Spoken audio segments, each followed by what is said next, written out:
Okay. Like listening to it. So yesterday, I was up in Polk County, and I stopped at the Amish place. Have you been there in a while? Well, a couple months ago, Brenda and I were there. We went with our neighbors, Dennis and Paul Duncan. Paul used to be the dean of students at Lee. You might remember him. I don't know him. And then his wife was over the city speech therapy for a period of time. But we went up there together, and I guess on that day we got some onions, and we actually went up there. I think we looked at honey, whether we got some honey or not, I don't remember. But we go there every once in a while.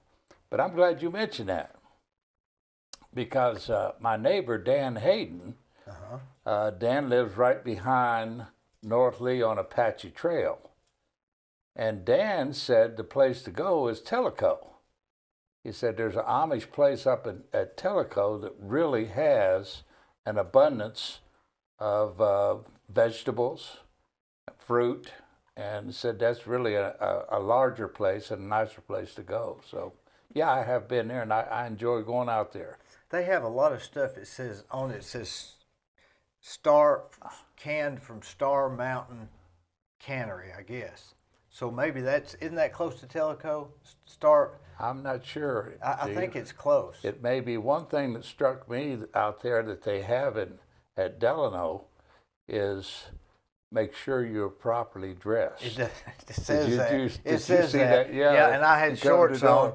But Yeah. I've been going, I went on like a Thursday morning, 8 o'clock. There wasn't anybody there. So you could just walk in and get wherever you wanted. Wow. I got a jar of sauerkraut, which I'm not a big sauerkraut eater, but I just got it and been eating it ever since. It's good, huh? It is good. How about chow chow? Are you a chow chow I'm a man? chow chow guy, yeah. But the sauerkraut was good, and of course I always get tomatoes, and they've got honey. Right, right. So I don't know if they're cheaper than the regular restaurant. I guess they are, aren't they? You know, I don't know that they're cheaper. It's fresh, and we know that they raised it right there on their farm. Now, the last time we were there, a couple months ago, we went back in the Amish area, back where they live. Have you ever driven? I did back that, in there? and my phone started ringing. Next thing I knew, I was back out on the road. So Okay, we went back all through there, and I think the thing that was most striking to all of us were these huge tanks, and they were water tanks. They store their water from the creek. They were huge tanks, and most of the houses had at least one. Some had more than one, but that's how it's a water reservoir. And it was great. I enjoyed going back to most dirt roads. Dirt roads. Back through there, and their livings, their homes were very meager homes, not a D. Burris construction home. No, well, nobody's is. Yeah, right. Anytime a man can put on his phone, let's see, D. Burris, don't call me for work until 2021. I'm busy. August. August 2021, yeah. It's the Trump economy. That's amazing. Yeah. So, Dale, I'm sure you don't remember expelling me twice from school. Well, I'm telling you, you probably deserved it. Dee. Probably did. I don't know. I was hoping we'll skip over that part. But when did you graduate? What year? 84. 84. Yeah. Same day, So same you year and as Richie. Richie. Yep. You and Richie graduated in 84. 84. And then Brian Beard graduated in 85. 85. And he was president of the class in 85. What's Richie doing now? Richie has started, Richie took over the hotel. I remember that. Holiday Inn Express. And Brenda and I stepped away and said, go for it. And he had a gentleman come by, not once, not twice, but 5 times from Dalton, Georgia, and said, I want this hotel. The hotel's not for sale at all. No sign. not for sale at all. But he offered a price, and the hotel did sell, and Richie walked away from it and started working with a church in Greenville, South Carolina. John Gray is a pastor.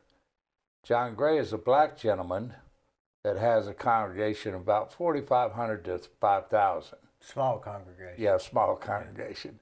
So Richie started working with him and did the business part of the church for him, and was traveling back and forth. And then he was hired in Chattanooga, Reverend Kevin Wallace. You remember Tennessee Temple, down on Bailey Street. They have 20 buildings there. And Tennessee Temple went out of business, mainly, and this is my opinion, and I'll share it because when I was coach at Lee and athletic director at Lee, we played them often, but they never did get Southern Association of Colleges and Schools certified. So therefore, the people that were taking courses there, when they went to transfer their courses, and Glenn would know about this, went to transfer their courses, it didn't mean anything because they weren't certified by the Southern Association of Colleges and Schools. So people were leaving them in droves, and the school attendance went way down after Dr. Lee Robertson died. He was the president. It's kind of built around him. So what happened after they moved their school outside of town, Chattanooga, and on Piedmont, I believe it was on Piedmont Street, the whole facility came up for sale. So Kevin Wallace bought that facility, and now he has his church there. And Richie is his executive pastor. They have a school there, kindergarten through 12. And they have a lot of staff. They run about 1,500. They have over 2,000 members, but they run about 1,500 when COVA is not in effect. They've been running, they just went back to church. They've been running 600-700 lately. But Richie is the executive pastor and takes care of the business of that church. He doesn't preach there. He preached last Wednesday night. Yes, he does do some preaching. Yeah. So he does not often. Kevin Wallace is a premier preacher, is excellent, and Richie does once in a while fill the pulpit, especially if Kevin's gone on another venture. Hey, didn't he write a piece in the newspaper? Wrote a book? Yeah, he wrote a book. What was the name of that book? I remember. I can't remember. Yeah, he wrote a book, actually, Go Here, Leave Here, Go Anywhere. Help me, Brenda. Start here, go anywhere. Start here, Start here, go anywhere. Yeah. It was a pretty good book. It's a very good book, and he's done well with the book, especially several years ago. Start here, go anywhere. You know, it's really something. He's done real well, I know. So, Dale, are you originally from Ohio? Canton, Ohio. You know, Canton is where the Hall of Fame is for the football. And I graduated from high school in Canton, Ohio. And when we played football, we played in Fawcett Stadium. That's where the Hall of Fame is, at Fawcett Stadium. And we had 4 high schools, and so 2 high schools would be out of town, and then 2 high schools would play during the football season, one on Friday night and one on Saturday night. And I went to a high school called Canton Lehman, and Canton Lehman now is a middle school, but great athletics in that state. I'll tell you something interesting, D. 6 miles away is Massillon, Ohio. Glenn's probably heard of Massillon. Massillon has the most prolific football program in the country for high schools. When a male baby is born, they put a football in the crib. Every male baby that's born has a football put in the crib. In other words, we got another star coming up, you know. But it's kind of neat. We played Massillon each year, and generally we came home. So you were a football. I played football and I played basketball. Was your family from Canton, Ohio? My family's from Georgia, from Calhoun, Georgia. You mean just right down the road? Irwin, Georgia. Yeah, that's where my parents were born, in Irwin, Georgia, and which is right outside of Calhoun. But then my dad worked at Goodyear Tire and Rubber Company, was a foreman in Akron, Ohio, and when he's about 25 years of age, felt a call to the ministry. So he went into the ministry and went to Canton and pastored a church on the other side of railroad tracks, a very lower socioeconomic strata area. And he pastored that church for a while, and his church grew and grew and grew. So he went over to 9th and Gibbs Street in Canton, Ohio, and built a church, a brick church. And he was part of the building crew. He had skills like you. He could lay block and he could lay brick, and he got other members in the church who were contractors, and they built that beautiful church, and it grew, and it was a place where I went to church all through elementary, middle school, and high school. Do you remember him as a guy that worked at the tire place, or do you remember him as a preacher? I wasn't born when he worked at the tire place. So as far as you remember, he was a preacher. He was a preacher. I didn't know about my dad, and I wasn't born at that time. I have 2 brothers and 2 sisters, and they could tell you about him as a Goodyear tire and rubber man, as well as a minister. So, but that was before my time. I was late in life. I'm not real sure I was supposed to be here. My mom was in her 40s, so that you know, probably an accident. Yeah, right? that's probably true. But how did you get to Cleveland? Because you've been here as long as I can remember. Yeah, I've been here. I'm old. Are you still in your 60s? I think I am. I'm not real sure my exact age, Dee. My wife will tell you I kind of hold off on that. But anyhow, yeah, I came. Here's what happened to me. I was a better basketball player than a football player, and I went to Kent State University, which is only 20 miles away. Canton and Akron are close, so I went to Kent State on a basketball scholarship. And at Kent State, I got involved in a fraternity, and I was doing some things that my dad was not, just wasn't pleased with. So he said, tell you what, son, said, you're not going back to Kent State. And I said, well, you know, I've got a scholarship and I'm doing all right athletically. He said, it doesn't matter. You're not going. And he said, the only place I'll help you is Lee College. If you'll go to Lee College, said, I'll help you. Now, what was his title at Lee College? Just Church of God, or? It was a church school, yeah. So let me tell you, this is something, I am so glad you went this route. But I was not doing well, not living right, and not, you know, I'd wrecked his car up there. Were you headed in the absolute wrong direction? I was heading in the wrong direction, and when you join a fraternity, everything you have centers around kegs and things of that nature, and I was involved in that. So my dad said, I'll send you to Lee College, and I'll pay for the first semester. So that's where I ended up. What did you think? Cleveland, Tennessee? I didn't want to. I didn't want it at all. But let me tell you what's worse than that. I know you had Paul Kahn here at one time. Let me tell you what's worse than that.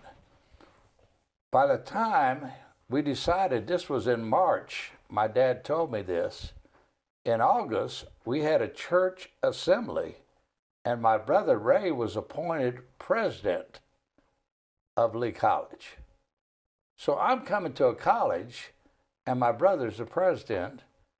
He was gone before I was born. Mm-hmm. He'd already left the house. You didn't even know him, I guess. I didn't know him well. He come home at Christmas time, and maybe drop in. He was headed to wherever, Michigan or wherever it might be, and he might drop in and spend the night with us. Mm-hmm. But I didn't know him at all. Well, I had a very nice 1958 Plymouth, red bottom and a white top that I'd worked. I did work in the summertime, and my dad helped me some with it. Was it a stick shift? No, it wasn't stick shift. It was automatic. It's called a Bel Air. Bel Air. A Bel Air, mm-hmm. And boy, it was nice. Mm-hmm. So I came. It's a Bel Air or Belvedere. Anyhow, I came to Lee with that car, and my brother said to me, Dale. Now, what year was this? This was in 1960 or 61 school year. Okay. So I come, and he says, you can't, as a freshman, you can't have your car here. And I said, well, I didn't know that. I said, there are other freshmen here with cars. Well, he was afraid I'd get in trouble. He kind of knew my past, yeah. So he said, you can't have your car. I said, well, I'll go home. I'm not staying. So bottom line, he changed his mind, and I was able to keep my car. So I had that very nice car on campus there, and this was his first year as president. So it was a new experience for me. I got acquainted with him as my brother, and of course he's very busy at that time. He was in our church. He was a premier preacher. He was sought after to speak at conventions, camp meetings, and things of that nature. So they called on him a lot, and he did a lot of traveling. And then once a week or twice a week, he'd speak in chapel. At Lee, we had to go to chapel at that time. And we got acquainted and became good friends. What was your field of study? My field of study was education. I was going into education, and now how did that mesh with the guy that's wrecking cars and? Well, I knew I wanted to go to college, and I was at Kent State studying and for education. Well, I didn't know what direction I was going. I was taking the basic courses that I could use wherever I ended up. I didn't know I would end up at Lee College, but I did basic education, and I had a minor in Christian education at Lee, which everybody has to have at least 18 hours Christian education. And then from there, I went to the University of Tennessee, and I got a master's degree. So you were because that was only 2 years at the time, right? No, it was 4 years. When I was there, it was 4 years. At Lee College? At Lee College. Okay. I went 4 years and went to the University of Tennessee and got a master's. So you were okay with school? After I was there for a semester, I loved it. Did you work while you was here? Oh, yeah. Where at? I had 3 jobs. Where? I had 3. I worked at the Banner. I filled those racks and would go collect the money, And I'll tell you one thing. My wife, and I had a little triumph after we were dating. She is from Nashville, and we were dating. And also from Lee College? From Lee, okay. When she came to Lee. And I was working at the Banner, and it snowed, and I had to go out to all these different racks and put the papers in. And it's pretty good snow for Cleveland, several inches. And at that time, I had a white Triumph convertible. Mm-hmm. So I had Brenda in the car with me. Well, I was from Ohio, and I knew how to drive in snow. I thought, you know, and so I was showing off and would do curlicues and all that stuff, you know, in the car. And it scared her. That's what your brother was trying to prevent, I guess. Probably so. Yeah, you're right. But anyhow, I worked at the Banner, and then I in a dormitory, I had a suit in my room. I sold suits and socks and shirts. Where'd you get them from? Bremen, Georgia.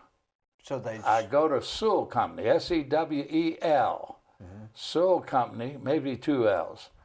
But anyhow, Roy Sewell's company, and I bring back suits, and the guys from the college there that were at Lee would buy them. So, and then there's a Ed Band's store down on McCauley that sold socks. You ever heard of Ed Band's? No. He had socks down there, and I go down and buy them by the bundles, you know, dozens of them, and sell socks and shirts. And then I got into the tie business. I would order ties, you know, and get. But anyhow, I sold a lot of suits during my time at Lee to the guys that just come to my room and would buy them. And then I worked at Miller's. You know where They're at the old village. Alan Jones' office is at Miller's. I remember going And to Miller's. I did, during my time at Lee, I'd go into Miller's and work like a 4-hour evening, whatever it might salesman? be. Yes, in the men's department. And I worked there while I was at Lee. And then, as an athlete, I got $42 a week working as assistant coach to my coach, Dr. Hubert Black. So I got $42 a week there. So I was hustling. Yeah, sounds like I was, and you know, different times I had 2 jobs, sometimes 3 jobs, according to what I could work in. But I stayed busy. Who was running the Banner at that time? At that time, Goldie Wattenberger, I guess. No, it may have been the owner of the Banner, who later on lived across the street from us, and but Goldie then later became the publisher, and he was there for a long period of time. But Were you there when Goldie came there? I was not working there. I was in town here when Goldie came and got acquainted with him. And, you know, Goldie was a different type person. Yeah, very different. But I kind of liked him because you knew where you stood. There wasn't any question. And he just tell you like it is. And I kind of liked that. Yeah. But I became acquainted with him and was in a lot of different meetings. When I was principal at Bradley, I was there 21 years, and had a lot of times that I would run into Goldie and different type meetings, that type thing. So tell me about University of Tennessee. University of Tennessee was a situation where I was traveling back and forth, getting my degree to Cleveland, and then you know in order to get your master's degree, you had to spend at that time, you had to do your dissertation and thesis, they called it, dissertations for the doctorate. And I had to stay up there 1 semester. So I stayed up there 1 summer and worked on my thesis, and I had a committee. Dr. Raymer was the head of my committee, and I had to present everything I wrote to him. And then he would take it to the committee. But finally, I got a master's degree in administration. Didn't know I was going to be a principal. Got a master's degree in administration and supervision, and then got a minor in curriculum. So when I went to Bradley, I was prepared because I had the right certification. I ended up with, Glenn knows about this. I ended up with a lot of different certifications. I could teach history and I could teach geography, all the social studies. I could teach physical education. I could teach health. I could teach first aid and safety. Those were the things that I was certified in. But the main thing, I had the administrative degree and also a minor in curriculum, which is very important for any principal to have. But did you travel for 4 years, lived in Cleveland, and traveled there with the exception of that one semester? Well, it didn't take me 4 years. Well, it took me 3 years because I was doing a piecework, but I was traveling back and forth to classes, and I had several teachers from Lee going with me. Like Dr. Bilbo was working on his degree at the same time, and Roosevelt Miller was working on his degree at the same time. Why wouldn't you just move there? Well, because I was actually working at Lee. I got hired when I graduated from Lee. I got hired as the basketball coach and athletic director. Oh, And the reason I got hired is because my coach and the person who was athletic director, Dr. Black, went back to Knoxville to get his doctor's degree, and he did move up there, and it was a full-time thing for him. So I was interim coach for 1 year and interim athletic director. Now, after the first year, we had a pretty good season, and we won a lot of games and had a good program. So they appointed me coach. I became the coach and the athletic director starting my second year, and I stayed there for about a dozen years. at Lee College. Yeah, at Lee. Till 75? 75. 75, you know that.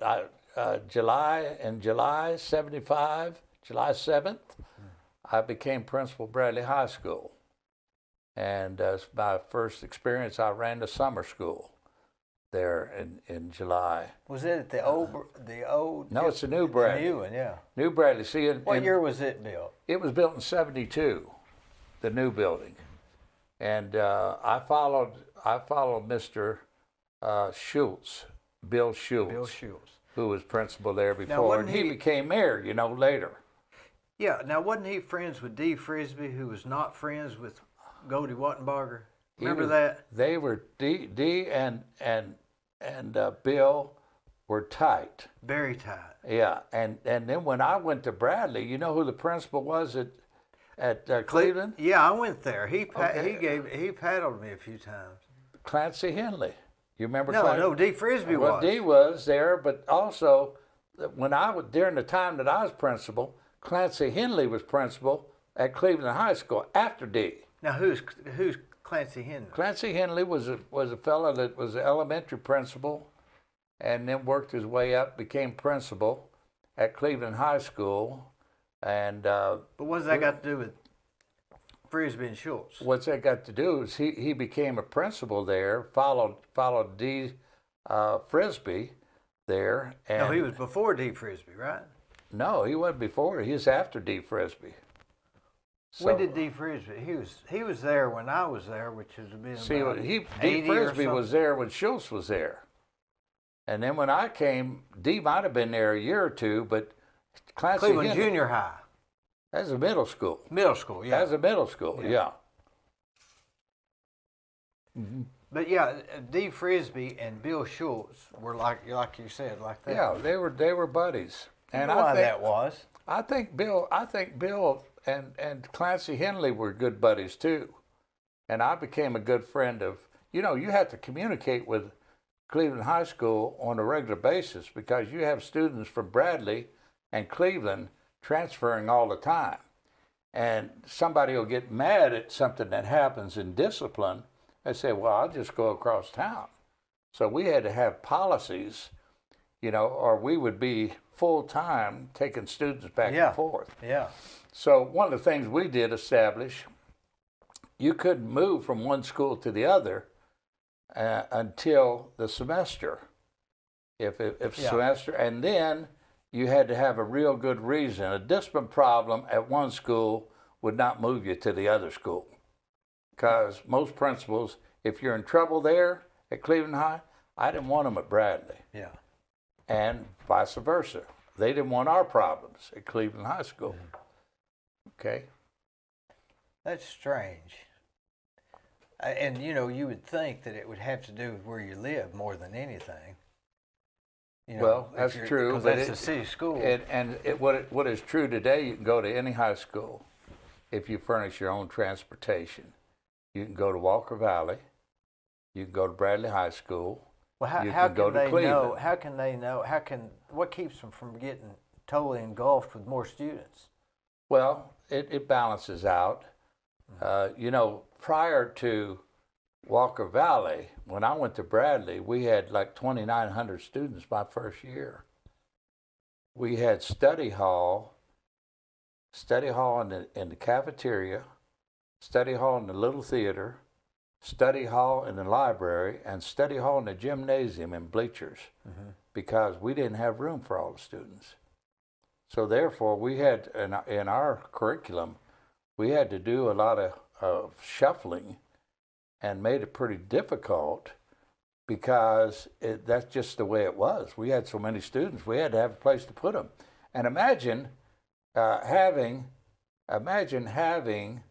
a study hall in the bleachers, in the gymnasium, and PE classes going on there. Yeah, We did, yeah. out of It'd necessity. be hard to study, wouldn't it? Out of necessity. Imagine having a study hall in the library and people in there studying, you know. Yeah. And kids sometimes in study hall, they want to talk a little, right? Oh, yeah. So it created a problem. So we needed Walker Valley to be built, that's for sure. Now, from if you were there and you started did you go from Lee College directly to Bradley High? I went from Lee. Yeah, I taught at Lee. See, I didn't mention that. I taught some courses also. Was assistant professor there, and I went from Lee to Bradley High School as principal. Well, right. That was a big step, right? Well, it was a big step, and you know, there's only two principals. Well, maybe there might be three now. It could be that Todd Shoemaker might have double digits, but Bill Schultz had 14 years at Bradley. I had 21, and Todd may have had 10. He may have reached 10 before he went to the central office last year. Is education like being a principal? That's probably different than running a business, and probably different than running a construction business. And probably different than the militaries. Would you say it's different, or is it basically the same? Bradley High School at that time, with 2,900 students, see, we had 9 through 12. We later became a 10 through 12. But when we had a 9 through 12, pre-Walker Valley, it was like a little city. I mean, we had, you know, you're feeding those kids, you're disciplining the kids. You have an arm over here of vocational education with all the classes, the air conditioning, auto body, cosmetology, just everything. You know, FFA group was over there with Herbert Lackey and Richard doing the FFA. Richard Ledford. Richard Ledford, yeah. They were good. I had him and Lackey. Yeah. They were really Yeah, they were really good. And good you know, teachers. at Christmas time, they lit up that end of the campus with all those beautiful flowers, you know, those poinsettias. Herbert Lackey was, he'd say, if you listen to me, I'll make something out of you. Right. But instead of saying make, he'd say make. Make, okay. I'd make something of you. Okay, yeah, right. I hadn't seen him in years.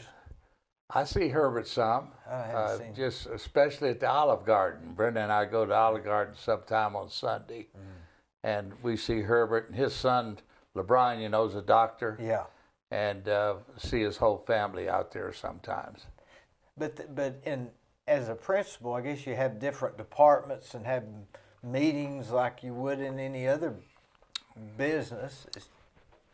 Oh yes, But you're then you meeting have all the time. You have all kind of departments. You know, your English and your math and your social studies and physical education. Wouldn't it science. be like having 2,900 bosses with a husband, a mother, and father? That'd be like 5,450. Well, you not only that. You not only have those parents who are looking to you for guidance, but you also have all the alumni from here in town They're numerous Bradley Man. County alumnus, and they depend on you. You know, this is honest truth. It's probably still today.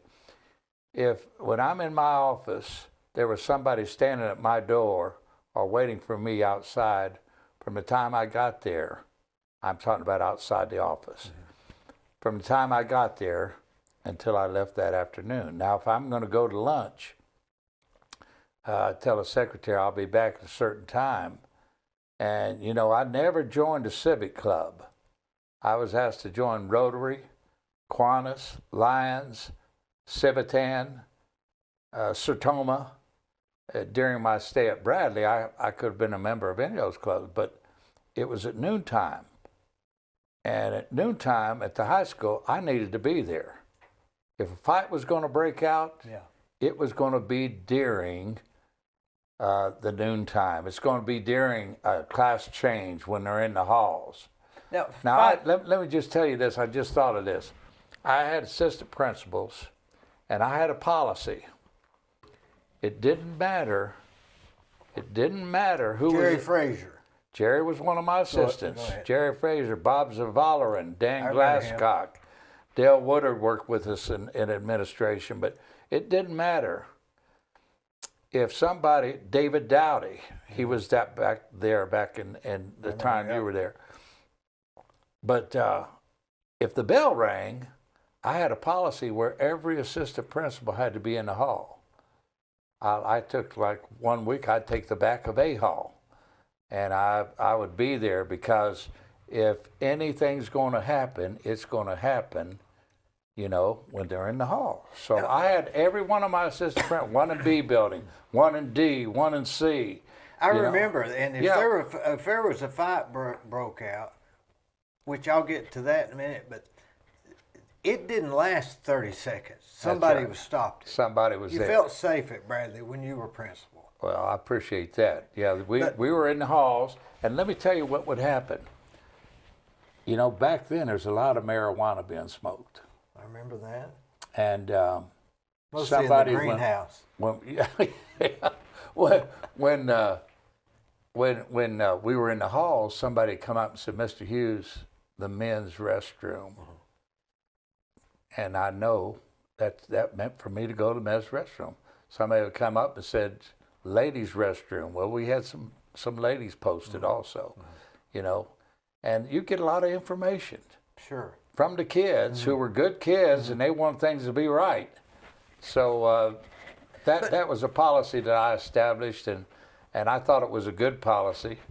Well, I know the fights didn't last but just a few seconds, and it wasn't students stopping them. Yeah, you're right. Now, let me tell you this. When I went to Bradley, there was a smoking area. In the center. In the Wasn't it center. Yeah, you go out A hall, and Yeah. you're headed over to the vocational building, Yeah. and right there, there's like a canopy there. Yeah. Lori King yeah. sung a song there one And- time. Remember that? What is it? Lori King sung a song there. Okay. I don't know why. I just remember she sung a song. Okay. Lori King. Did y'all yeah. have? Yeah, we had Lori and Richie were. Oh yeah, I remember. Yeah, Yeah. sweethearts. But didn't they have? Was there bands in there? There wasn't. There wasn't. No, in between there was kind of open area. That was the area where everybody shooting out the doors going Yeah, to but classes. why did they have it? I don't remember. Well, see, out there, everybody gathered and smoked. We had hundreds Yeah. of kids. Oh, yeah. As soon as bell would ring, they'd head out there and smoke. Mm-hmm. Well, when I got to Bradley, I looked at it, and honestly, I'm not exaggerating. We would have 200 kids late to class. Mm-hmm. They would go out there and smoke and wait until the bell rang, then run to class. The teacher said, "You're not coming in here until you go get a pass from 8:30." So Coach Zavalarin. you go to 8:30. Yeah. That's our attendance office, and Zavalarin's office was right next to that. So they go to 8:30 and they get a pass. And I looked at that for a while and I said, "Hey, you know what we're going to do? We're going to make this a non-smoking school." Well, I had teachers that smoked, and they smoked in the lounge. Yeah. And of course, when you make it a non-smoking school, they can't smoke either. Yeah. Now, I had one of the sweetest ladies was in the business area, Miss Simpson. And she came to me and said, now, Mr. Hughes, you're new. And this is a very bad mistake that you're making. Said, you're going to do this and you're going to have a lot of problems from the kids. And I said, well, I'll tell you what, we're going to give it a try. And if it doesn't work, then we'll go to plan B. But we're disrupting classes all the time because of that smoking area. So we're going to give it a try, and if it doesn't work, then we'll go to another plan. I had everybody in the school to sign a letter that they understood the rules, that there was no smoking on the Bradley High School campus, and put their signature on there. Mm-hmm. Now, I told them this over the intercom. I said, this doesn't mean you're going to follow that rule. This means you understand the rule. Mm-hmm. Now, the first time they smoked after that, 3-day suspension. The second time, 5 days. The third time, 10 days. So it wasn't long until we didn't have the problem of smoking. Excuse me. Sorry. But we suspended quite a few. And you know, when anybody's suspended from a high school, there's one signature that goes on there. That's the principal's. And during this early smoking time, I mean, there were several hundred that were suspended. But let me tell you something. There wasn't a problem with that at all. When everybody understood what the rule was, including the teachers, mm-hmm. there's no problem. I mean, it was smooth as silk. It took a few months, but after that, and Miss Simpson came back to me later, and she said, Mr. Hughes said, I'm glad it worked out. People will get used to, human body will get used to about anything, won't it? Well, that's true. Yeah, that's true. But going back to the fights, I remember when I was in school, there would be literally fights break out that were very dangerous. I mean, people would have knives, they'd throw chairs on top of somebody. And you don't hear about that. My kids don't come home and say, oh, there was a fight today. Mm-hmm. With us, there was 2 fights a day. Oh, yeah. What is, do kids not fight anymore? Well, I'd say there's still some fights. I don't know about so much in the classroom or hallway, but let me tell you something. Well, but what stopped the fights? Well, I don't know. I really can't tell you what stopped the fights, because I think there's still some fighting probably that goes on, but it's not like it's back in the maybe not as blatant as it once was. When I went in the mid '80s, there were really fights. Yeah. So something stopped it. Mm. Well, I can't tell you what it actually stopped it. Maybe people are just different. Well, I think I can't say that people are different, because it seems like now the kids have more freedom to do things than they ever have. And a lot of these things are... Such as what? Well, they have more freedom to go and come and do as they wish. They have more freedom to listen to music that is completely way out there with a lot of vulgarity in it. We couldn't even take calculators to school. Yeah. Everybody has a phone. Everybody has a cell phone. I don't know what the rule is now. I know in classes, teachers don't want them answering their phones. I'll text my youngest boy during school, and he'll text me right back, so it must not be a problem. Right. Well, and I know there's a lot of fights. I want to tell you about one. Early one morning, I was in back of A Hall, and a girl ran to me, and I had on a suit. I wore a suit and tie every day back then. I'm so happy not to have to do that now. But I wore a suit and tie. Or sell them. Yeah, or sell them, you're right. But I had suit and tie on. The girl came running to me and said, there's this boy who was taking a girl's head and smashing it in the locker. Mm-hmm. Said, come. So I went down. It was pouring down rain that day. So I came down, and it was early in the school year, and I didn't know the boy, and he was a freshman. And he had the blood running down the girl's head where he had smashed her in the locker room.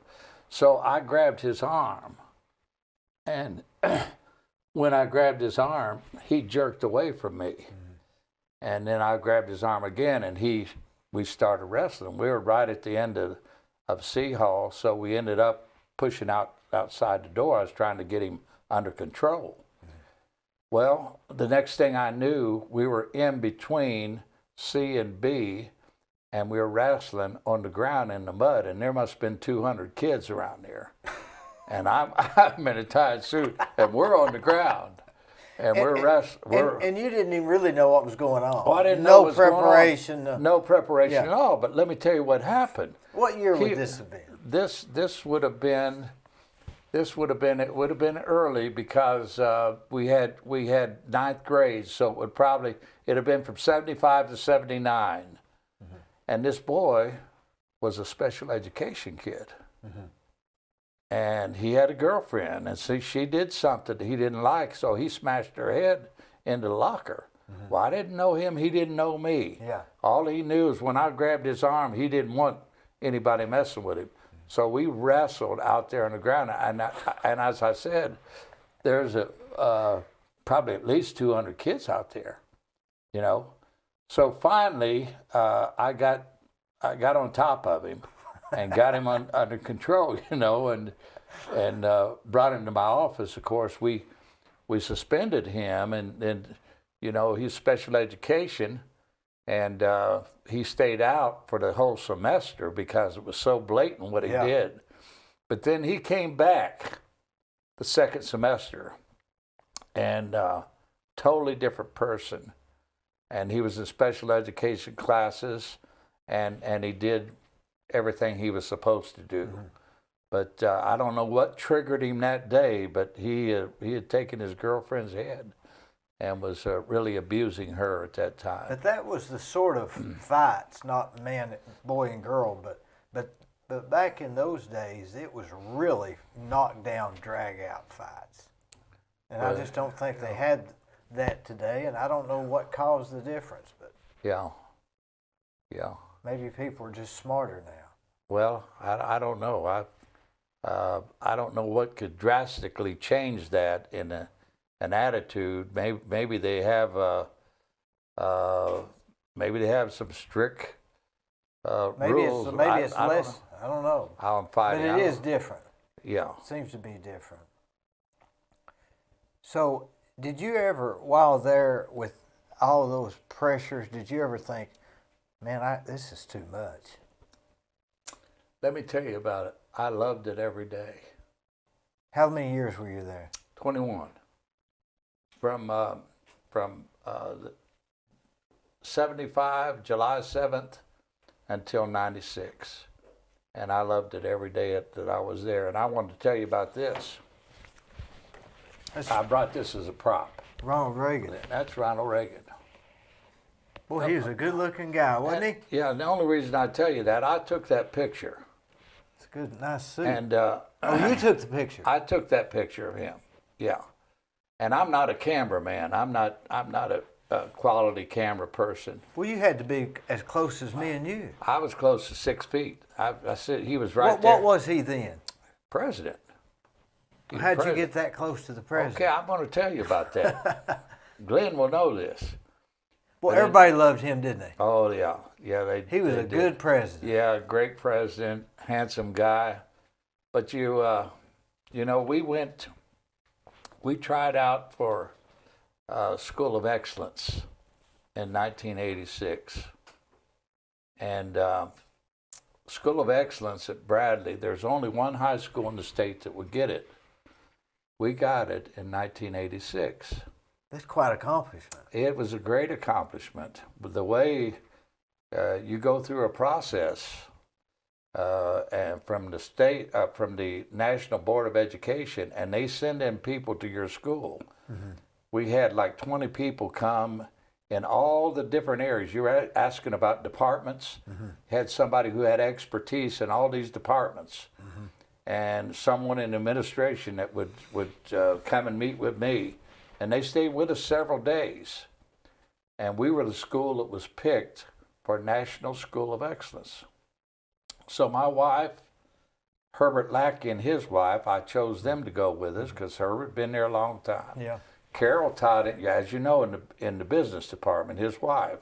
I never knew that. Yeah, she was in the business department. And then I had Explains where he was at most of the time. Yeah, probably so.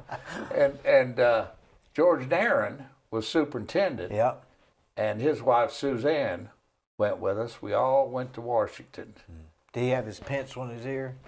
Well, Doesn't he wear have? Oh, he had a pencil that was in his Dan ear. Coggin. Oh yeah, Dan Coggin had a pencil Yeah, in his ear. yeah. But anyhow, we're going to Washington to receive the plaque for the National School of Excellence. And I actually thought when we went to Washington, the reason I chose the couples to go with us is because I thought they would be able to get in. This was in the Rose Garden. And I thought they would be able to get in, and view the proceeding. What happened when we got there, they said only one person can come in to the Rose Garden. And of course, when you go into the White House for anything, they stop and they check you and you empty your pockets and they, you go through just like you do like at airports now. But anyhow, I had the opportunity to go. So George Narron had his camera and he said, "Here, take this with you. And if you can, get a picture of the president." So it wasn't even your camera? That wasn't my camera. Oh. No. And I'm not a good cameraman, but I love that was that a good picture. But anyhow, let me tell you what happened. We finished. And he's in stride. Yeah, he's in stride. He's Yeah, walking. yeah. Let me tell you what happened here. You remember Sam Donaldson? Yeah. Sam Donaldson yelled at him. "I'm right here. I'm right here." You're right here. Yeah, I'm right. Yeah, I'm right 6 feet from him, and Sam Donaldson's behind me. And this was a time, and this is so timely now since Amy Coney Barrett is running for the Supreme Court. Yeah, Justice. Yeah. And at that time, Bork was running, and he had given him his recommendation. So Sam Donaldson yelled, "Mr. President!" And President looked over and he said, "You're going to lose the Bork nomination and committee, aren't you?" In other words, it wouldn't get out of the Judiciary Committee. And he looked at him and said, "Over my dead body." So what word was he in? I don't know what word, but he said, "Over my dead body," right there. And I snapped his picture and have had that ever since. It looks like he's right in the middle of dead. So I thought I'd bring that and share that story with you. But that's an incredible story. Oh, it's and all of us get to walk up on a little platform. He shook our hand and gave us our plaque, and that was a great occasion for us, for Bradley High School. It was a great accomplishment. What was your worst day there? Besides the day you wrestled the... Well, there were days, I can't say it's the worst day. I think every day I was there, I parked my car in front. I had a parking place right by the overhang there where the bear was. Yeah. And by the way, the bear was stolen twice while I was there. I think I remember that. Yeah, it was stolen twice. Painted blue one time. Yeah. And the amazing thing about it, the young man that did that, his dad brought him to my office and said, "This is the young man that has the bear, and he has it out in our shed." And he said, "I'm ashamed to tell you, but it's painted blue." So it was during the Cleveland Bradley week, and he had taken it, and he paid for it, got it back in good shape, and had it put back up. But it was 2 different times it was taken. But I can't say, D, I really can't point out a worse day because, the only thing that I regret, and I really regret this, and I've told my wife this a number of times, that I didn't keep a daily diary. I wish I'd have kept what happened from 8 o'clock to 4 Boy, o'clock. that would have been so. I wish hard. I wish I had just detail after detail after detail. I just wish I had done that, and I didn't do that, and I didn't think of it. I just regret it so much that I don't have a diary from my daily activities there. How many employees was there? 100 Teachers. at that time we had 156.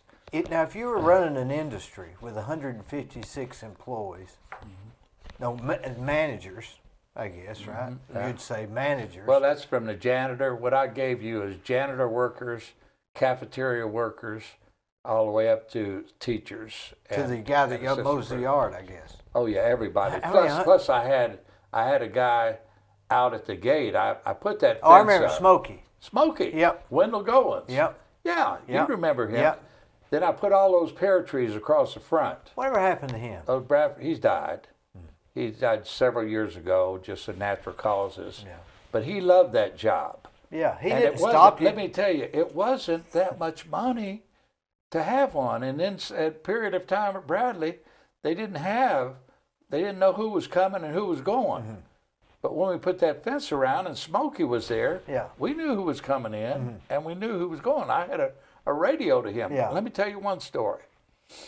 We had a guy come down from Sweetwater, and he comes in and he goes to my secretary and he says, I'm going to check out my daughter. Well, he had his car out in front. He left his keys in the car. And my secretary was suspicious. What made her suspicious? Well, he Today they'd be real suspicious, but Yeah. back then it wasn't. well, she somehow, he did something that she didn't think was right. I don't know if it was his attitude or whether he was fearful or how he came across to her. I don't know exactly what happened. But anyhow, she came in and said, Mr. Hughes, this man out here wants to check out his daughter. And she said, we need to check him out. So I said, well, get me your card. She got her card, and I called her mother. And I said, is somebody supposed to be here to check out your daughter? Now, when you say card, I guess that has emergency contacts. It has etc. all the contacts. You gotta have the home card. contact, your work contact, and everything. Got her card. So I called, and she said, no, sir. Said, I know who that is, and he shouldn't be with my daughter. So I called down to Smokey, and I said, Smokey, go up to that car, put your car in front of it and block it. And also see if the keys are in it. If the keys are in it, get the keys. So Smokey came up, pulled his car in front, and got the keys out of the car. So when I came out and said, sir, I want to ask you a few questions about your daughter. He looked at me and he knew he had been had, and he took off running. When he got out to his cars, there weren't any keys in the car. So he started running, ran out the gate, and then of course we had his car, and I had the police come.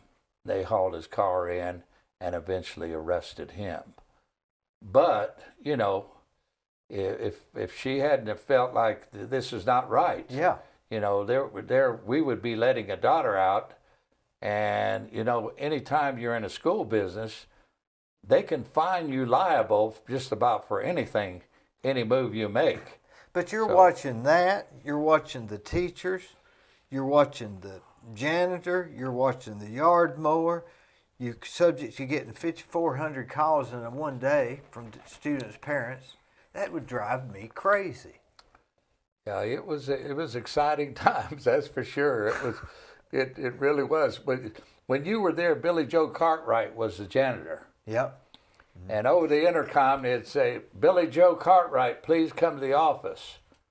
And one day a person asked me, said, who is Billy Joe Cartwright?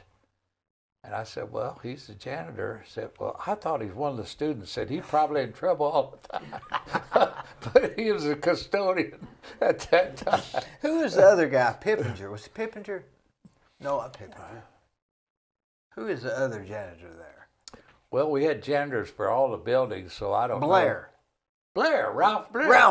Ralph Boy, he was Blair. a good guy. Yeah, Ralph Blair was over the vocational area. Boy, he was a great guy. Good guy. Good guy. Yeah, I can really. see him today. Yeah, I liked Ralph. When I hired Ralph, he was needing a job, and he told me one thing. He said, "I'll work every day."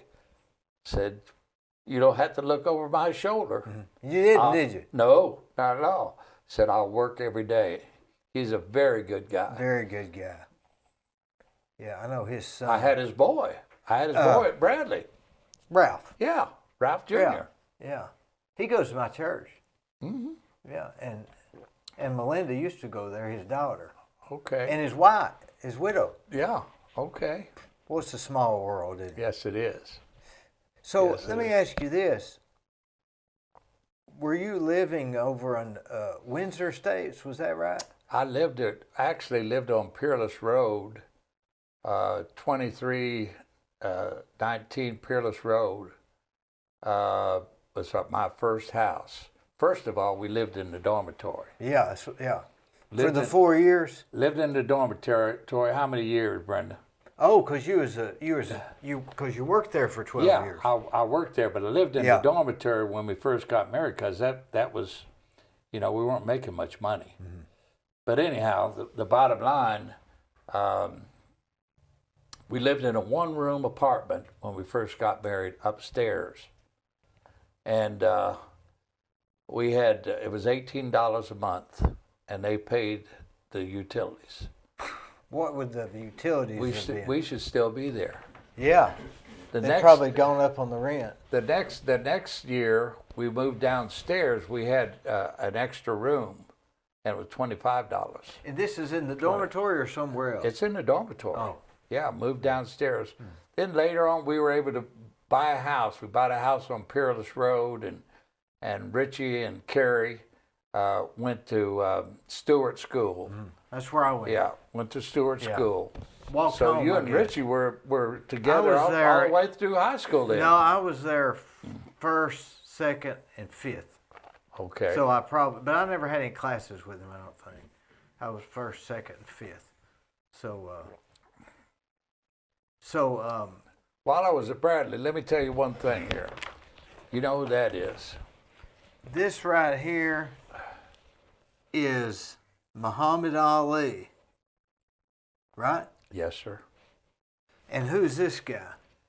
That guy right there is myself. Is that Me, you? That's me. Boy, that don't look like you. Yeah, that is years ago, but that's a picture of me. Get a close up of this.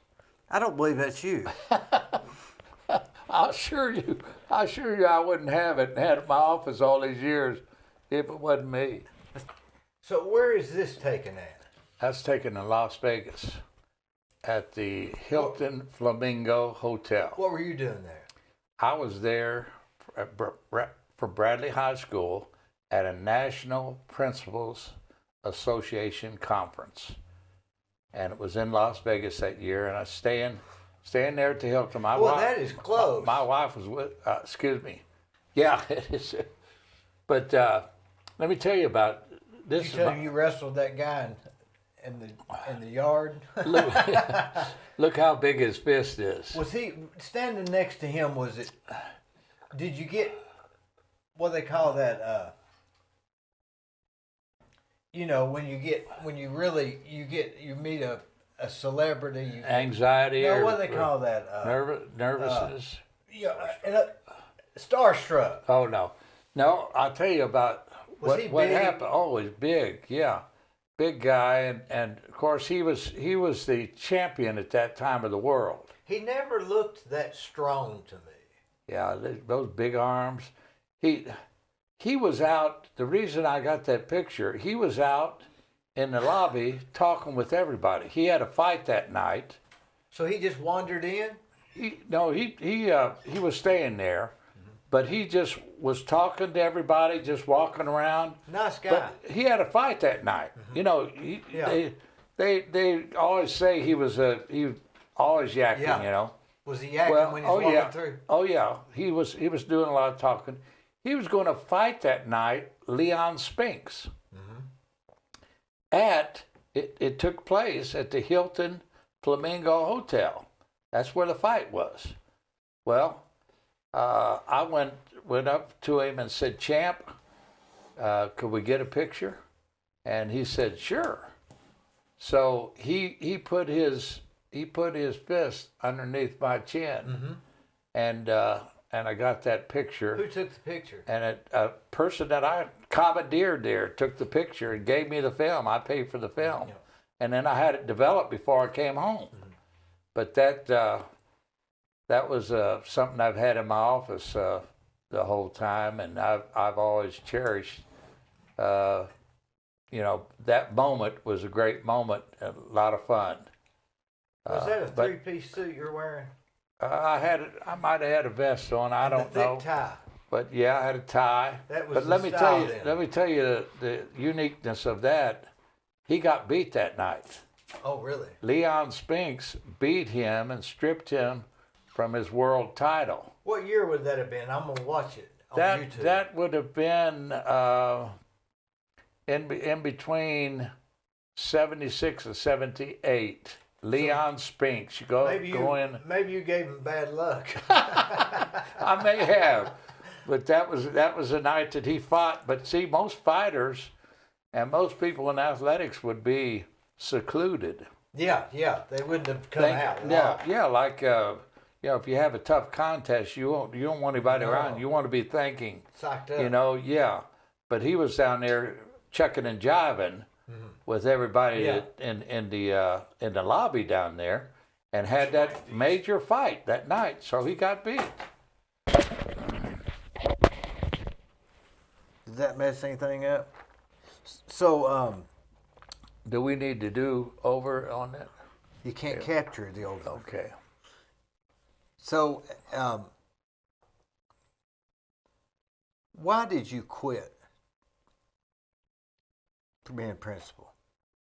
Well, What made that decision? what made that decision at that time, I was transferred from Bradley to the Board of Education building to be a supervisor.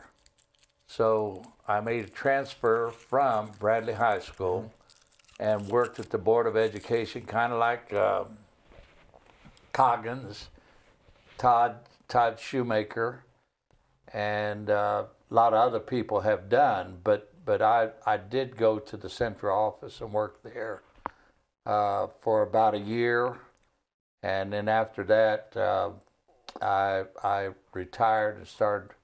I bought a hotel, bought the Holiday Inn. So you quit being you retired From education. From education. Right. So why the motel business?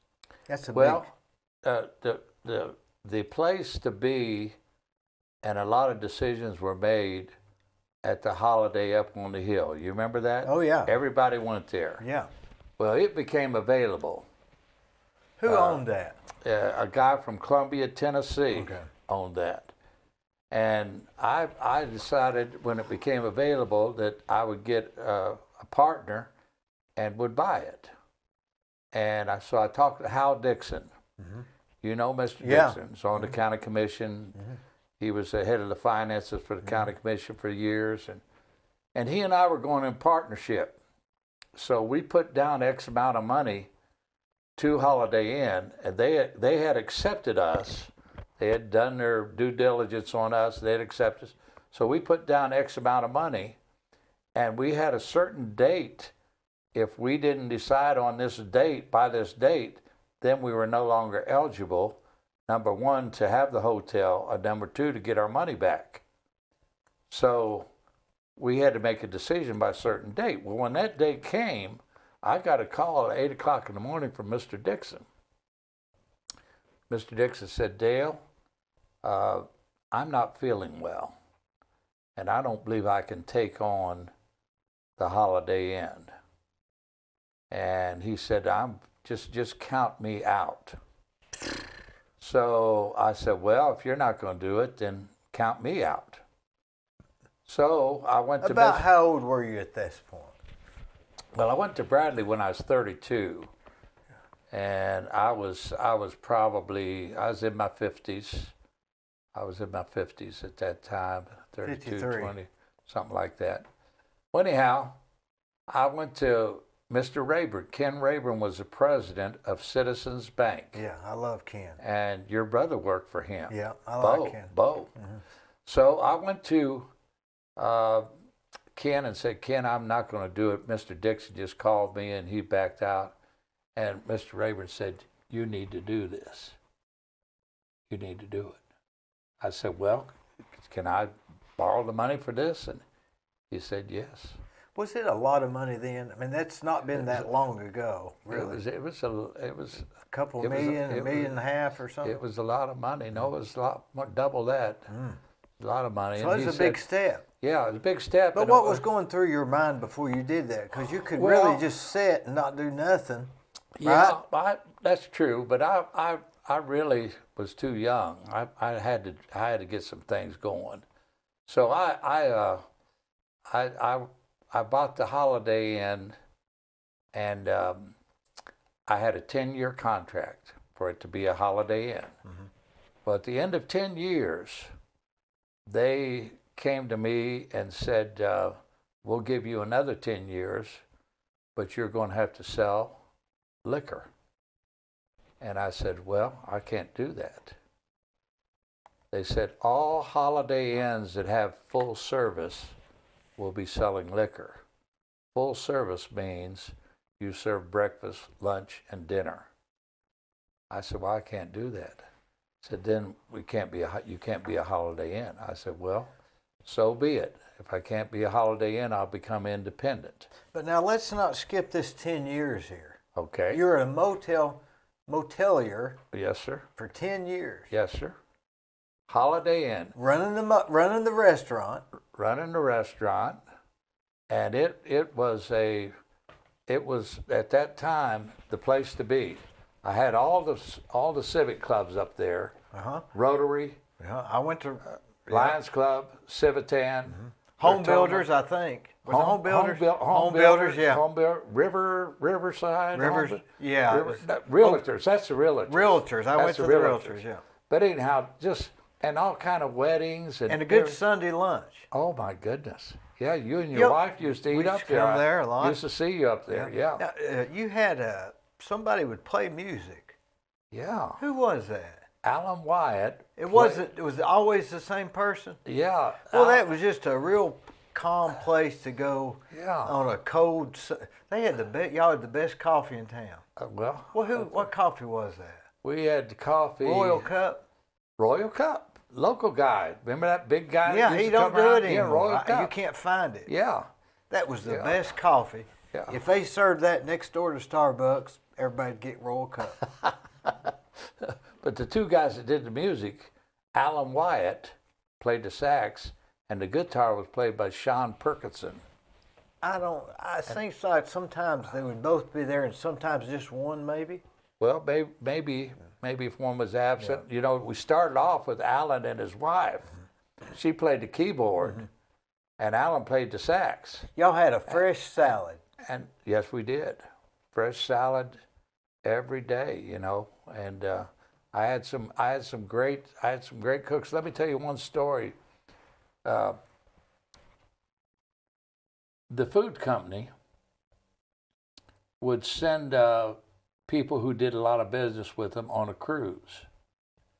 So I was going to go on a cruise that was being paid for by Sedesco Foods. Or Cisco. Cisco. Yeah. And my wife and I were going. It was going to be a Caribbean cruise. Well, the night before, my cook disappeared. He left. Nobody knew where he was. I called his phone numerous times. Typical chef, right? Typical chef. He disappeared. he had done that before I got to the hotel, but he hadn't done that since I'd been there.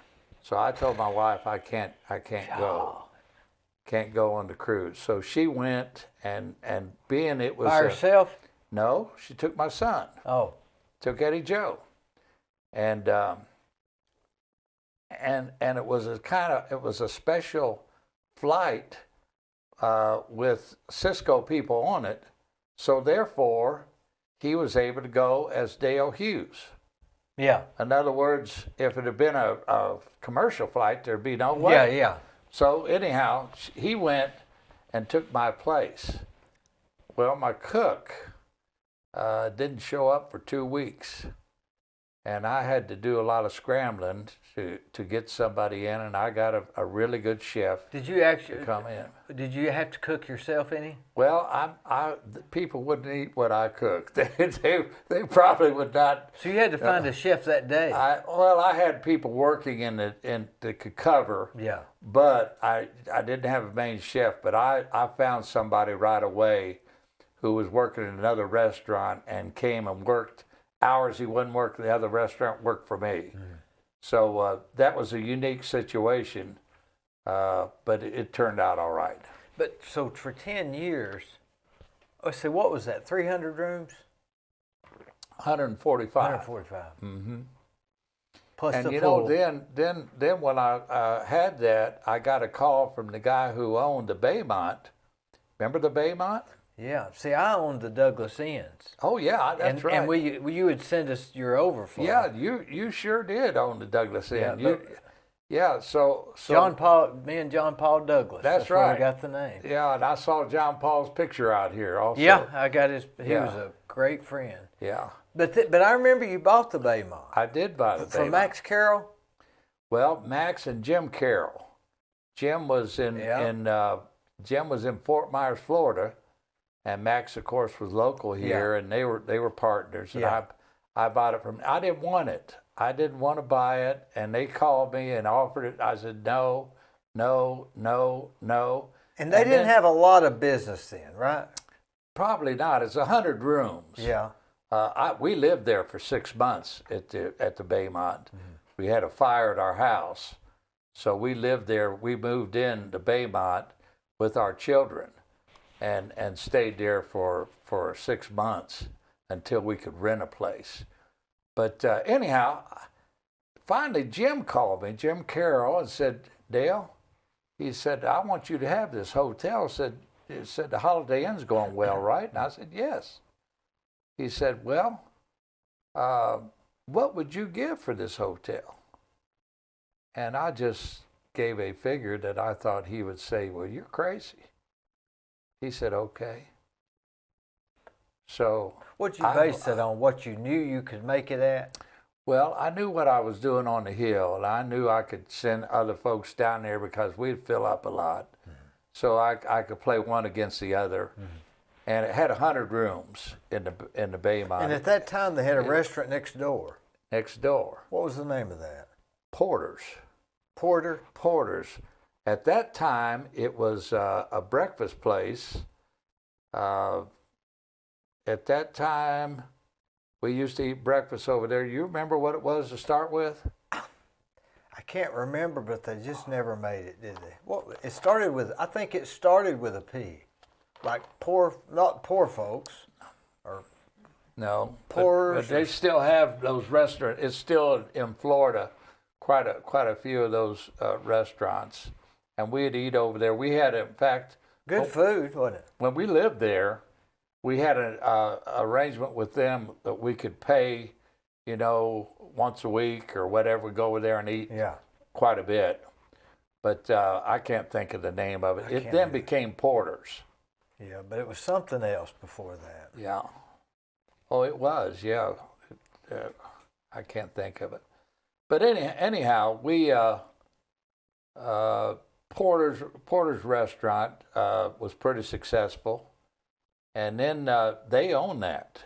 Jim and Max Carroll owned it. Oh, really? Yeah, I didn't know. So that. I got a call from Jim later on, and he said, I want to sell you that restaurant. So I don't want a restaurant. I don't want it. And so he made it available where I bought it. You bought the restaurant. I bought the restaurant. I bought Porter's Restaurant. So you owned the Holiday Inn, the Baymont, and Porter's Restaurant. That's right. And we made, with Porter's, we no longer had Porter's. We changed it. It became a catfish. Remember ant catfish or something of that nature? Back porch. Oh, wasn't that? Oh. You know, I ate over there when it was Porter's. It was pretty good. Yeah, it was good, but we anyhow we had a restaurant there, and I had a guy that managed it, and I still own that building. Oh, do you? I still have What's that. in there now? It was a Dentist? a place for people who wanted a job, and they would come in to, I forget what they called it, but there's temporary workers. But I forget the name of it. But Jeannie Hart had it, Okay. and rented it from me. But it was. So you just lease it now? Yes, right now it's not leased; it's for sale. But I just remodeled all of it probably about a year ago. But So did you sold the Baymont, right? sold the Baymont. The Baymont wasn't for sale, and I had a guy. It's now called Comfort Inn, you know. But on a Saturday, I got a call at home, and person said, "Mr. Hughes, I'm down here at the Baymont, and I'd like to talk with you." Well, anytime that happens, you think of the worst.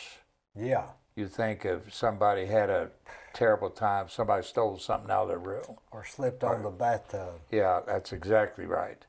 So I said, what's the problem? And he said, I'd like to talk to you. He said, I promise not to take more than 30 minutes of your time. And he said, I'm interested in this hotel.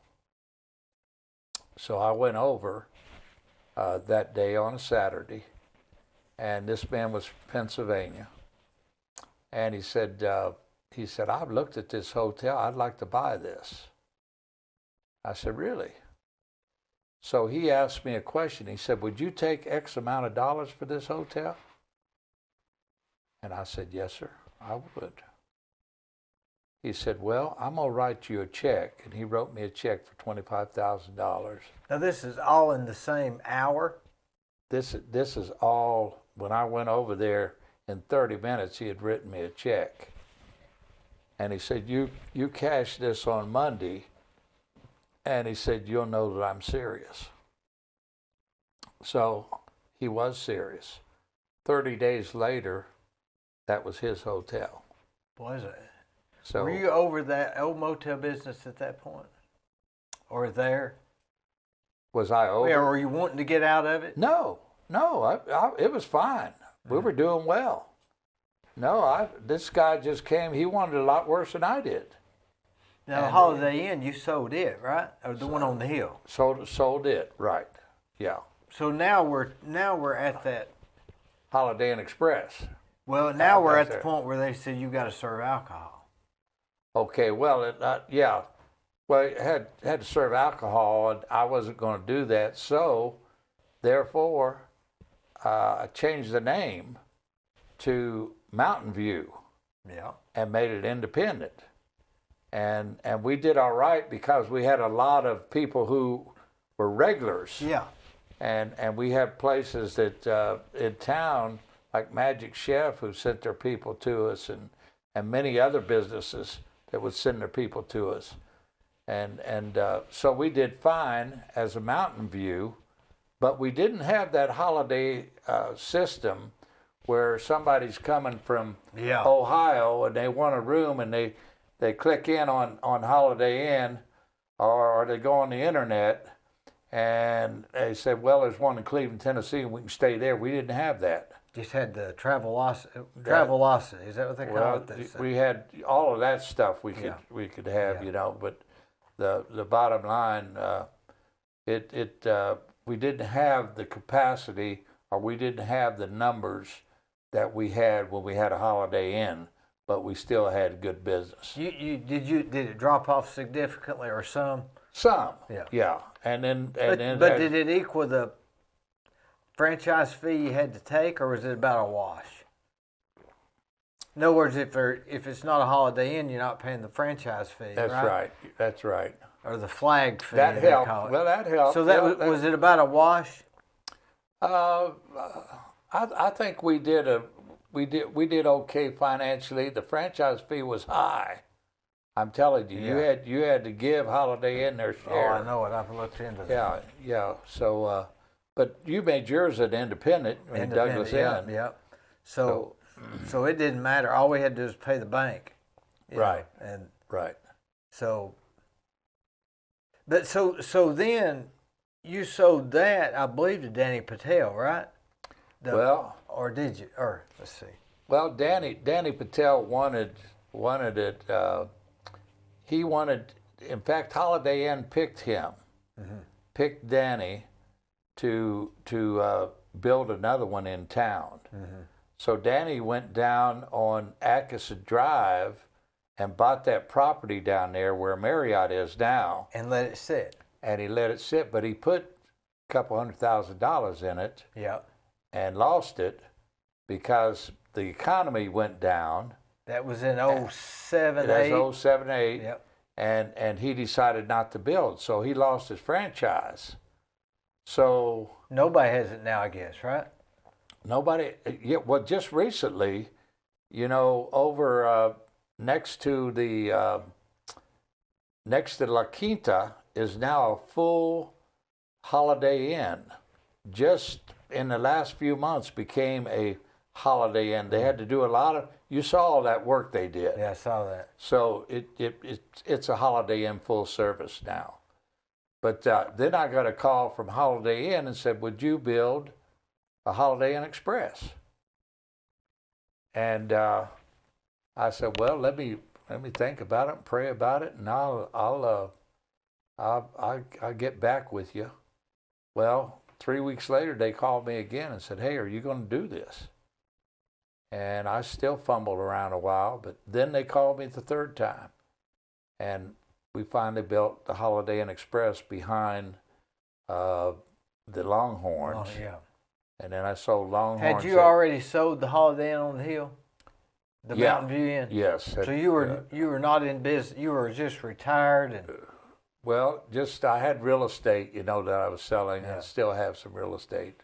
But yeah, we started the Holiday Inn when I was still on the Hill, but sold it early part when we just started with the Holiday Inn Express. wasn't that a big step to open up a new motel? I mean, Well, Dee, I had people tell me that I wasn't very smart because the economy was kind of you built that And, when the economy was the worst that I've ever remembered. that's right. The economy was down. Built it, and by the time it was finished, we the first month we made money. The very first month. They say in any new building that's going to take you several months Sure. before you can get. But we were very fortunate. We're very fortunate and thankful. But the Holiday Inn Express was rocking and rolling when we sold it. So now you sold it too. Yes. So now what? Now what? I'm enjoying traveling some. Brenda? Every time I've called, you left your glasses here the other day. Did you get them? No. They're here somewhere. I left them Wow. here for you. Okay, I've been looking for them. Well, I've got them. Somebody's got them. Well, I'm glad. Yeah. Okay. But you got new glasses? No, those were sunglasses. Oh I yeah, left they here. were prescription Yeah. sunglasses. They were And expensive. They're prescription, and I've been looking all over for those. Well, I've got them. Well, good. I called you, I think. You called me and said I left a pen here or something. No, glasses. Okay, I didn't know. Anyhow, I'm glad you have them. Thank Yeah, I've got you them somewhere. I'll so find them. much. I'm glad. They laid right here for a while. Yeah. But so where does politics enter into this? Well, I've been on the city council for 10 years. Yeah, but when did that figure in, and how did that figure in? Well, politics, I first was on the school board. And a guy came to me and said, we'd like for you to run for school board, and said nobody is running as of yet, and like for you to run. I was at Lee. I was coach at Lee. So I said, well, I didn't know much about school board at that time. And I decided that I would run because I was in touch with our Congressman, Lamar Baker.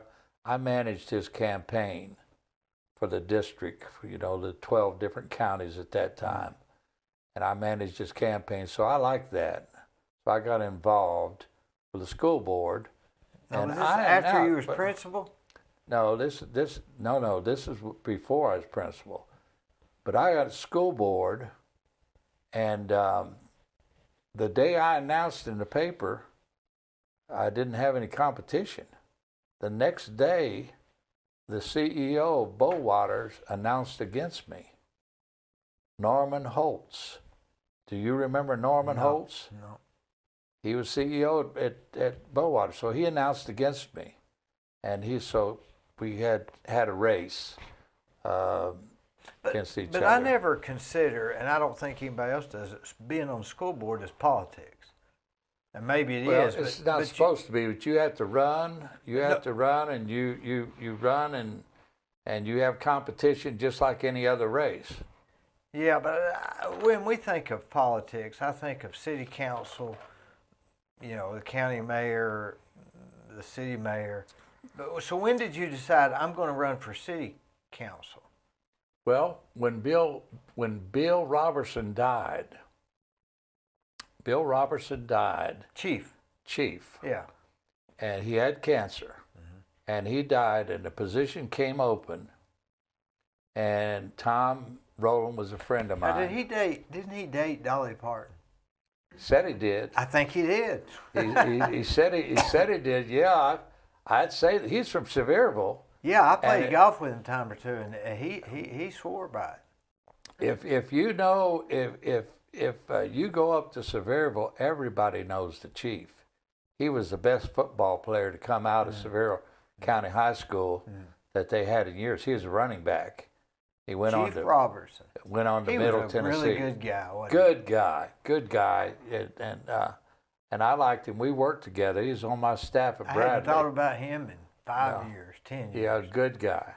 But he died, and he was in that seat in the 5th District, which represents Anatole, Kingden, all the way down to 25th Street, Northwood, all that area. So when he died, there were 7 people that ran for that seat.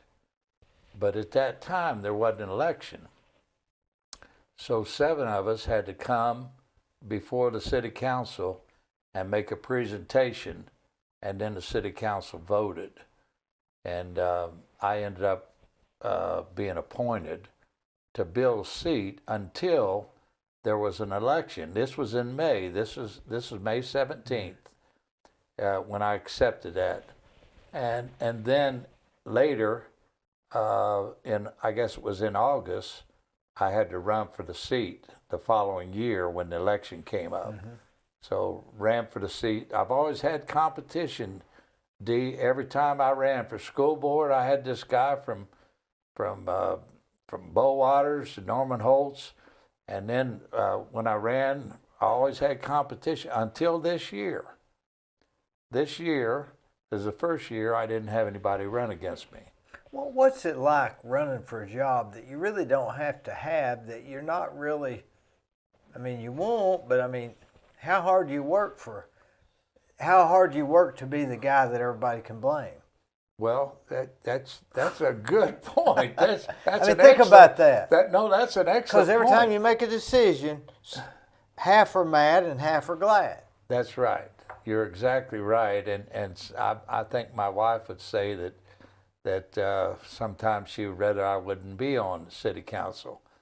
And there are times when I've had my doubts, but I think if you want to be of service and you enjoy being a little piece of the action. I'm one councilman out of 7, and then we have a mayor. And the 7 of us vote, and the mayor chairs the meetings. And to see Cleveland is a booming area. You know, when things are bad in other areas, Cleveland keeps on rocking. And Bradley County. It's unbelievable. We're going to all wake up one day and wish we hadn't have been so good. I'm telling you, it's a wonderful place. This is a great place to live. I love taking trips and going places, but I always Every time I call you, you're out of town. I always enjoy. Where do you go? Coming back home, because this is my home. But where do you go? We go to Florida some. We went to Hilton Head just vacation? 2 weeks ago. Just kind of get away for a week. No, didn't stay with anybody or no business? Just we don't ever stay with anybody. We stay at a hotel or wherever. But anyhow, we enjoy getting away, but we always like seeing that sign when we come back to town. This is a great place to live and raise your children. Boy, There's no place better than better. Cleveland, Bradley County. No place better. I agree. It is hard to explain to people. But like you came from, did you ever think about going back to Ohio or going back to, well, you weren't in Georgia. Your family was from Georgia. My family is from Georgia. So you never thought about going to Ohio? When I came here, I didn't want to come here. I told you that. Didn't want to come here. Mm-hmm. My dad was very forceful with it. And after I was here a semester, then I really couldn't wait to get back second semester after Christmas. And then after that, I met my wife and got married and never looked back. I don't have any desire to go back and visit. I had some great friends back there. What do you remember in the mid-'60s about Cleveland that gives you a good feeling? The people. The people, to me, were so hospitable and so different. The South was so different than where I lived in Canton, Ohio, and I loved growing up in Canton. I can't say anything negative about that, but the people were so different and so hospitable. I loved it. I just found my friends here. Give me an example. Well, when you're in town and you don't know somebody and you're walking down the street and they speak to you, mm-hmm. That was unusual to me, because in the North, they could care less. You mean when they just say, "How you doing?" Yeah, how you doing? And was that weird? And then if you ever get engaged in a conversation with somebody, they seem to be real true people and interested in you. So I was at college age at that time, and I just thought, man, this is a panacea. This is a wonderful place to live. Is that a Southern thing, or is it? It's a Southern thing. It's a Southern thing. My wife, she actually kids me about some of the things I've taken on, like grits. I didn't know what grits were. I had home fries in Ohio, mm-hmm. and turnip greens and some of those things that I did, black-eyed peas, and that type thing. But I've learned to love not only the culture, the people. Black-eyed peas, I don't even like the taste of them, but I like to eat them. Yeah. It's like you're supposed to. Yeah, especially at New Year's, Every New Year's I ate black-eyed peas. For good luck. Yep, that's for right. good luck. Yeah. So far it's worked.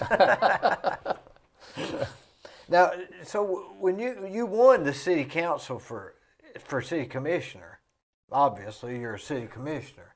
Is that a tough job?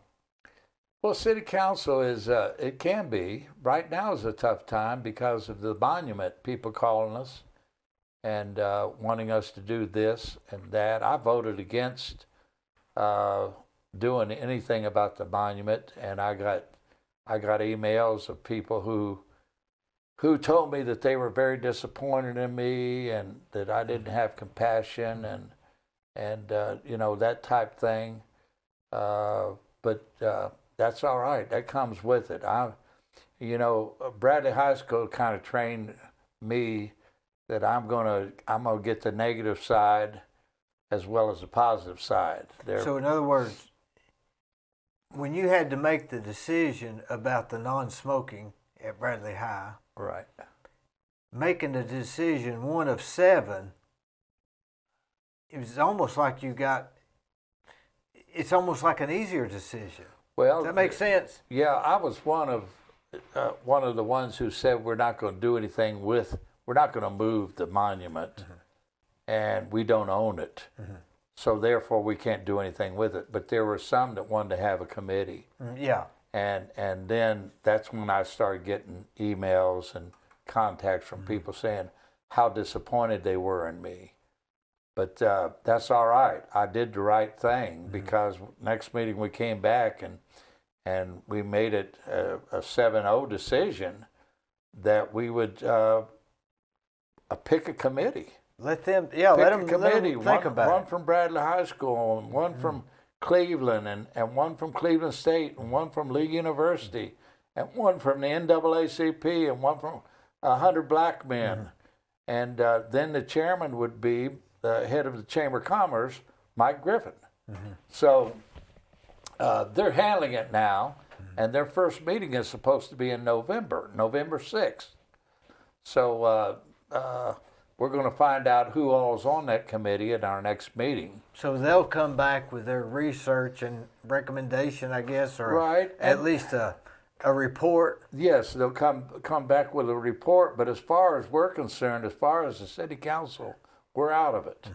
This is a committee that will have their findings, and they can report it to the community.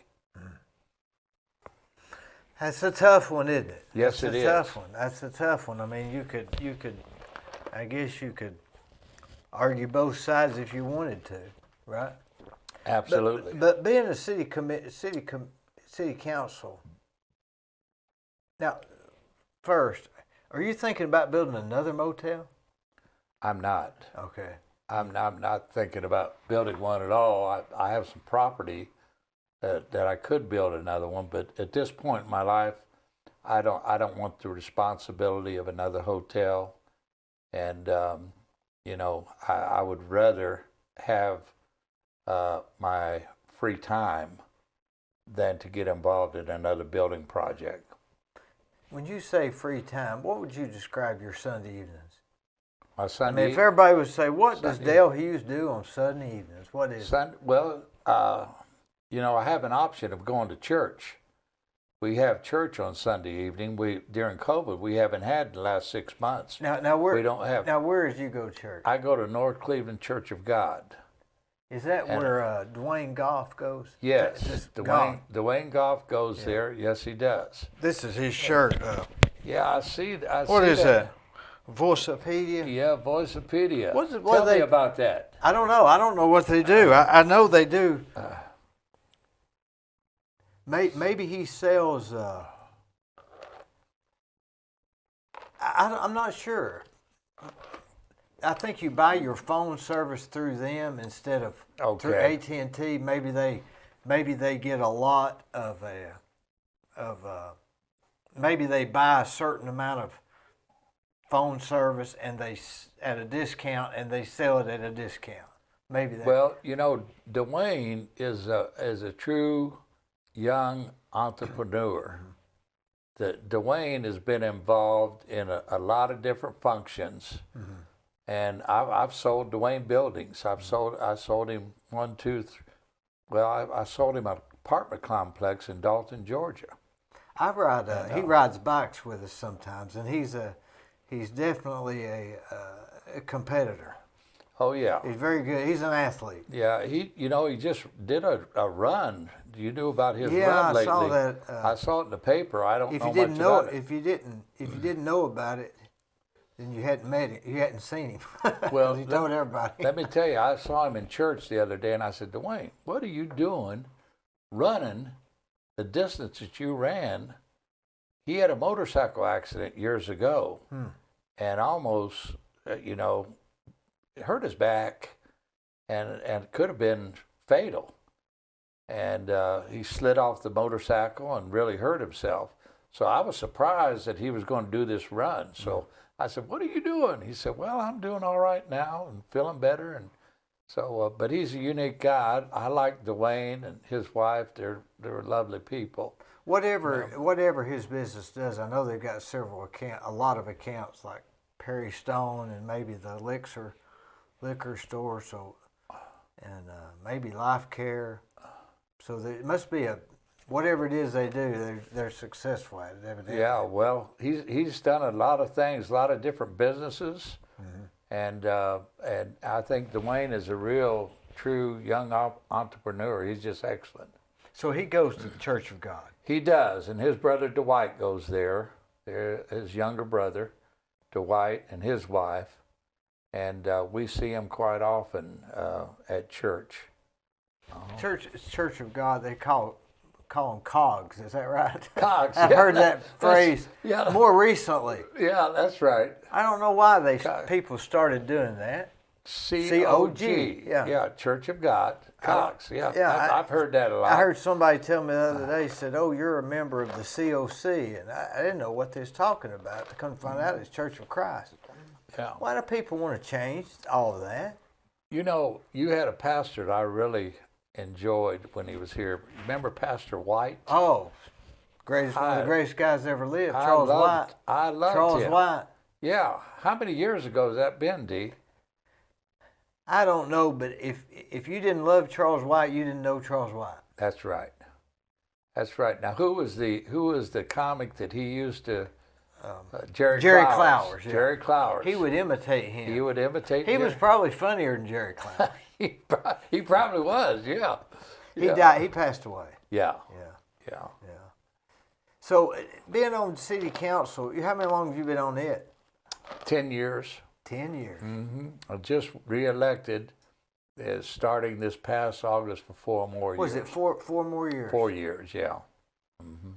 What's next, and what do you see for Cleveland as far as one of our bigger problems? One of the bigger problems is infrastructure, and our traffic problems are horrific. Paul Huff has become a nightmare for us, and we're doing everything we can to improve that. Mouse Creek is a nightmare. How far up? Well, you know, at the red light at Paul Huff and Mouse Creek, we're putting a couple extra lanes there at the red light that will give people quicker access to get out to go to work. And that's always been congested. It's tough, and Mouse Creek is such a, Mouse Creek has a lot of curves on it, and there's not much road to Mouse Creek. I mean, it's just no, but like Cleveland being a great place to live. I grew up on Mouse Creek Road. Oh my goodness! And so, if you want a good place to live in a good town, Mouse Creek Road is it.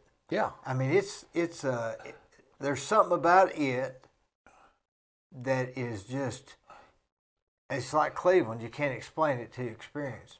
But the road, you just have the 2 lanes.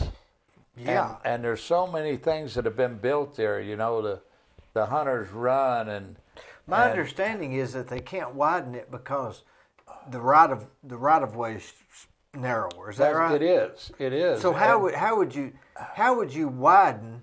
Here's what you'd have to do. You would have to get property from both sides. People who live there would have to sell the property to the city because it's not a state road, it's a city road. Now, wouldn't that be hard to get everybody all the way up there? You couldn't do it. You couldn't do it. It'd be impossible. But then if you got several of them and then you wanted somebody's property, then you'd have to take it by eminent domain. And you take that property by eminent domain, and they're mad at you. The people are mad at you. And then they take you to court, and they tie it up for several years. Plus, how would you actually afford all of it? You couldn't. I mean, if you said, okay, we're going to widen the road 10 feet all the way down Mouse to Hooper Gap. Yeah. You couldn't afford it. No, you couldn't. So Mouse Creek's not going to be widened, except maybe straightened up Well, or adjusted. Mouse Creek, we've talked about doing it in Some more tea. We talked about doing it Go in ahead. segments. Go ahead. You know, Yeah. we talked about doing Pour me just a little bit. okay. You mean like straighten up some of the curves? Yeah, we talked about doing it in thanks. segments, and I don't know that when that's going to come. There's some priorities before that for sure. But one thing that we've done this year, you know, where Sequoia is. Mm-hmm. Remember, North Lee School had all those cars coming out Mm-hmm. on the highway. Yeah. And the people coming from McMahon County coming in the morning, somebody's going to get rear-ended. Yeah. Like our Brian Gallagher down at Odawall, remember? Remember. Okay. Well, I fought for Sequoia to get that job done. And we finally got it done this year, working together with our city manager and Mr. Cassida was working with us on that. And finally we got another lane, and now we don't have the cars. We might have one or two out there for a short period of time, but before we had numerous cars out on the highway stopped, and people coming over the hill, coming from What didn't Tasso. they used to have a traffic director there for Yes, school in the morning? yes, they used to have. Now, yeah, now you don't need that. that's right. That's exactly That's right. the big difference. Yeah, it is, and that's really helped us with the North Lee parents. So I'm really happy we got that done. Just got it done a couple days before school started this year. Those are the things that make the city council worth serving. When you're able to just be a little part of progress and what's going on. Of something that's really handy. Absolutely. Something that's really meaningful. You're exactly right. And so you think, is that one thing that drives you to serve as city councilman? It is. Because you obviously don't need it. No, just to be a little piece of the action is wonderful, and that's the main reason that I enjoy serving. Sure is. What do you plan to do now? In what respect? Are you going to not just work on city council? Is that your only responsibility as far as business or civic? As far as business, you know, I have some properties that I work with, and you and I've talked about property on Ocoee Street. Yeah. You've been interested in possibly putting some houses over there. What would you take for that? Well, I told you before what I take for that. You're something else, Dean. I'm telling you. But so you're condensing now, right? I am. I'm more in a mode of selling than buying. Don't know that I'll buy anything more. You know, at this point, but I've been fortunate, and I feel very blessed to have some of the things that I have been involved in have turned out okay. When you were in your 40s and 50s, would you go back to the 40 and 50-year-old Dale and say, "Turn it on, man, do more"? Or would you say, "Slow down, smell the roses"? Because me and you both know you can't do both. We say we can do both, but you can't do both. You can't go full throttle and enjoy life unless you enjoy going full throttle. Right.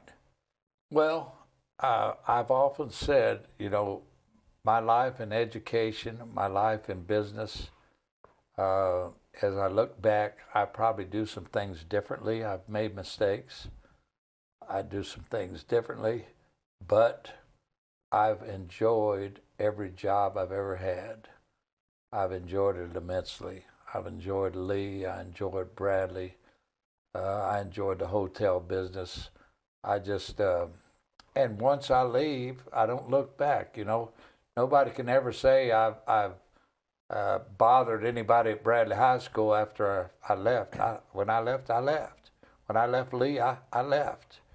And I enjoyed both of them immensely. So to go back in the 40s and that area, I would enjoy being able to go back because I was an avid tennis player and racquetball player. But would you do something different? Would you have worked more, or would you have played more? Not really, because I did take some time off. You know, when vacation time came, you always had your fall break in the fall, and you had the spring break in the spring, and I'd always take advantage of those times. But I'd like to be able to play racquetball like I did one time, and tennis. No more racquetball or tennis? No more racquetball and tennis at this point. My knees won't let me do that. Do you do anything exercise-wise? I don't do as much as I should. I love to go to the pool. I was going to the pool every day for a while, and I worked at my son's house. Okay. And Brenda come out there and read, and I'd get in the pool for an hour every day and work out. I call that my workout, but see, it doesn't put any load on your joints and swimming. And You've lost some weight, hadn't you? Well, I lost quite a bit of weight from a couple years ago. Now I've gained some back. I not as much as I used to weigh, but I've gained a little weight back. In your mind, are you an educator, a businessman, a hotelier, or a city councilman? I'm a Duke's mixture. What's a Duke's mixture? A Duke's mixture means I do a little bit of all. Where's that term come from? Duke's mixture. Mm-hmm. That's just a term. That's just a slang. An old slang, term. Slang term. You know, like a jack of all trades. You act like a jack of all trades. But instead of saying that, a Duke's mixture. What's this dog right here? Well, that dog's a Duke's mixture. It's half collie, you know. Maybe that's like the old England, the Dukes of England. Or Ireland. Maybe so. I'll have to look that up. But in your mind, you're a Duke's mixture. You're all of them. Well, I have been. And I still look at myself as an educator. I've worked with the Beta Club for a number of years. Have been the chairman of the State Beta Club Council for numerous years. And that's the kids that have the AB average. And we had a convention for them in Nashville every year. And I went to that for 35 years or more, and was actually chairman for the state council, and enjoyed that immensely. I started, along with my fellow educators, what is called the Junior Beta Club in 1989. I started a Junior Beta Club at the Marriott on Elm Hill Drive in Nashville. And we had like 290 some the first year. You know what they had last year? They had 10,000. Golly. And we moved from That's more than some armies. We moved from Elm Hill Drive to the Gaylord Opryland, and that's where they meet now. And Bradley High School last year won the outstanding choir, and they got to go to the national convention. And Glenn will know about that. But they got to go to the national convention and compete, which moves around all the time. This year they had to do it virtual because of the COVID. But I've been very much involved in that. I loved it, spent a lot of time with it, and was on the national board, which met in Spartanburg, South Carolina. We meet twice a year. And I just resigned that a couple years ago, and my assistant from Franklin, Tennessee, Mitchell Parham, took my place. But you don't consider yourself any one of those things. Well, I just have been a part of all those things, Dee. So I would say I still feel like an educator, and I've been a businessman, and so I still feel a part of all that. So that's why I say I'm a Duke's mixture. And if I might add, you have been successful at all of them.